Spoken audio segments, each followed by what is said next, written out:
السلام عليكم وأولاش النول بيوتي أو لقلي سحابتي وسلامتهم سو دواada halka maanta waxaan iigu hayaa alaabo oo korka lagu dhaqdo oo aroosyada iyo waxa ku fiican alaabtaas waxaa kamid ah saabuuntan oo doofada ah saabuuntaas waa la kala jaraa hal jaba isticmaaleena inta waxaa ku jiro haruud inta caag meego waa laakiin saliid saytuun oo nadiif ah ku jirto haddana ila daawada saabuuntaas hal cadaa nagu fila halkaas cadaa isticmaaleena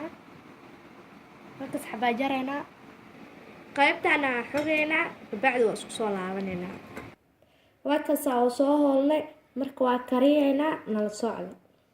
halkaas biyaha ku dareynaa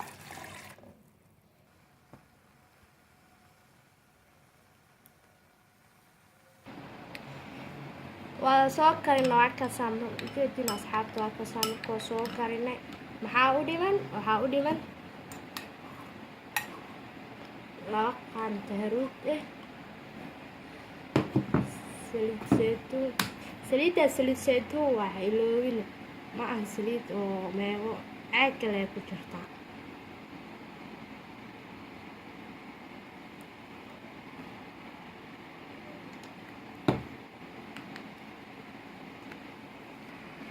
waa soo dhamaysan asxaabteyda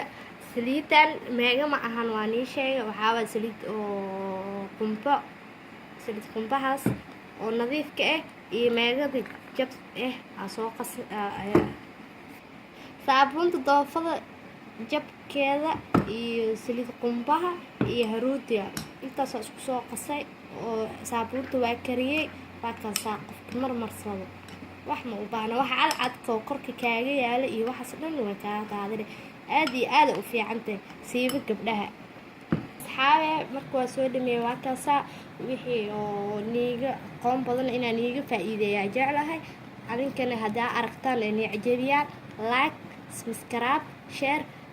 markasta soo booqday youtube-ka ku leeyahay Lulu Beauty wixii commentiina waa ii reebi kartiin aad iyo aad u mahadsantiin mac salaama